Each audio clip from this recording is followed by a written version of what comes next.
me say right off the bat, I don't own the rights to these songs, and I take no credit.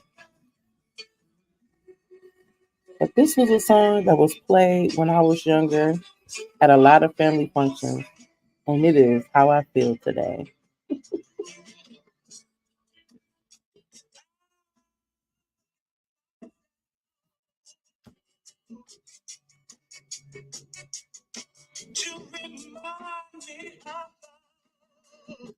All right, enough of that. The reason why I decided to do this particular conversation this morning is to talk to you about why I wrote the book. You say, what book are you talking about, Sharice? What book are you talking about? First, let me introduce myself if you don't know me. As you see, there are like one, two, three titles, but in this vein, I'm executive director. In this space right here, I'm author. Um, on the book, it's pastor, but here we go. The book is here. Positive parenting for trauma informed families. So the reason I wrote the book is in 2017, I went to Saginaw with a couple of other people to go to what was called a master trainers training in ACEs, right? Um, yeah. So what happened there literally changed my whole life. I mean, changed my whole view on how I view people, how I deal with people, even with how I deal with myself. A lot of times we don't give ourselves grace. We are our toughest critic. We are so hard on ourselves, not knowing that we should give ourselves the same level of understanding and compassion that we give others that we work with and that we deal with on a day-to-day basis. Um ACEs is called it's the adverse childhood experience, and in the study, without going into a lot of detail, it speaks to traumatic events that happen in your life that result in certain types of risk factors. And the statement is always used, it's not what's wrong with you, it's what's happened to you. And not even you don't we don't want to say what's wrong. We want to say the way you may respond to trauma, the way you may respond to a person's uh hollering. Say if you were a child that always heard hollering, it may not bother you as much when you hear people holler. But if you were a child that was hollered at and it made you jump or it shocked you, and as an adult you still have those same types of responses, those are called triggers. And those things happen when we haven't really dealt with some of our traumas. And trauma is a lot of different things. So I wrote a book. I wrote a book with the assistance of research from the CDC and from the Michigan ACEs initiative and a couple of other resources that I had.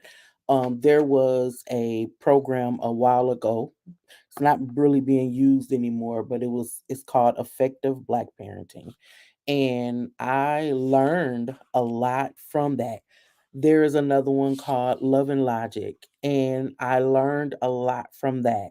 And I have put the forwards to, I mean, excuse me, not the forwards, the research components to the book. So everything is in line.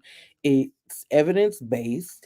And this little bitty book, these 84 pages, has 68, literally 2 pages of reference. I mean, 2 pages of, what can I say? See that? There's 2 pages of that. And what's going to happen is I'm going to utilize what is in this book and provide modules within Mothers of Joy Institute. So the book will be used as almost like a curriculum. Now, the thing is, parents, you and families, you can purchase the book without taking the classes. That's fine. But I'm going to tell you your benefit from getting, well, if you sign up for the classes, you'll get the book with the classes, right? And then we will go from there. Let me give you a little bit of an insight. This is so exciting. I'm so happy about it because you you never know what you can do until you do it, right? Um I want to tell you what positive parenting is so you can have an idea and understand. Ready? So, positive parenting is an approach to parenting that focuses on building positive relationships between parents and their children, promoting healthy communication, and providing a nurturing environment for children to grow and develop. Positive parenting is rooted in the understanding that children thrive when they feel safe, loved, and supported by their caregivers. The reason why we created and provided what's called our family safe space is because we understand what that means. Some parents don't know, some people don't know that a safe space can actually be a person. It can be a something that a child holds dear, a teddy bear, a shirt. It can be something that provides that person comfort and a way of not feeling distressed and also loved. To be loved is considered to be a part of safety and a part of the positive parenting route and support it. Why wouldn't support be in there? If we look at everything that we look at, like we think about Maslow's hierarchy of life, right? When you have people that are in your lives that support you and speak into you, it is one of the things that help people thrive. That's why it's not good for people to be isolated. The pandemic did a whole lot to a lot of people's self-esteem, to their um just to their minds because I mean, think about it, spending a lot of time just with you, no one else talking to you, no one else putting into you. If you're not a person that like researches out like information, like the internet, you seek out things, you can actually, your mind can start to play tricks on you. I mean, it's a proven fact that the longer the time you spend with yourself, you think about people who are incarcerated, they punish them by putting them in isolation. And I just wanted to make something that would provide information for parents. Excuse me, not make. I didn't make it. I added the information to it, but I wanted to have something tangible in the hands of parents so that they could understand some things about what may be happening with them. Sometimes people don't want to talk to somebody about something. They'll just rather read it and gather the information on their own. And I've been a parent for 30 years, but I didn't do everything right. And when you're a parent, you're not going to do everything right. You're going to mess up. You're going to make some mistakes.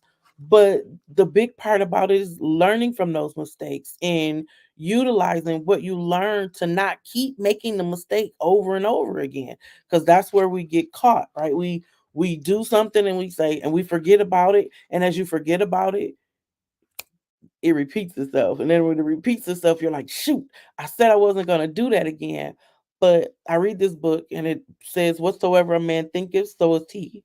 And it also says that what comes out of your mouth is what defiles you. It that what you say and the things that you speak, it talks to who you are as a person. So when your child is cutting up, because they're gonna cut up, pay attention to why they cutting up. What happened? Sometimes us parents we provoke our children. That book once again, it says parents don't provoke your children to anger. Why would you think it would say that? Because sometimes we nitpick for the and we do stuff for the wrong reasons, and it doesn't bring about any type of change, any type of making it anything better. All it does is push that child to be angry. You as a parent are the one that's supposed to be the safe space. You are the one that's supposed to provide information, direction, and guidance. I say this with all that I am. Be the best version of you as a person, but also speak life, because anybody can be negative. Anybody can be that sounding board that says all of the messed up stuff. You as a parent, be the one to tell your child, you know what? I know you didn't do that the best that you could, but guess what? You have an opportunity to try again. So let's see what happens when you try again. Be their biggest cheerleader. Be the one that tells them that they can do hard things because you've done hard things. I'm Cherie Stapleton. I am the executive director of Mothers of Joy Institute for Parenting and Family Wellness. I am a local pastor. I am a CEO. But what I am most proud about today is being the parents of three amazing adults. And I'm thankful that they are just the way they are. And I wouldn't change it for the world. In this space, I'm thankful that I had an opportunity to write a book off of things that I know well, things that I see and can identify. But what I want you to do is, I want you as a parent to be the best version that you can be. I want you to have a great day. I have a meeting I have to go to now. But I want you to have a great day. And I want you to continue to encourage yourself, continue to be that safe space for the people that you care about. Also, continue to be that safe space for you. Be the love that you want to receive, and also be that support that you want to see happen in the lives of families and for yourselves.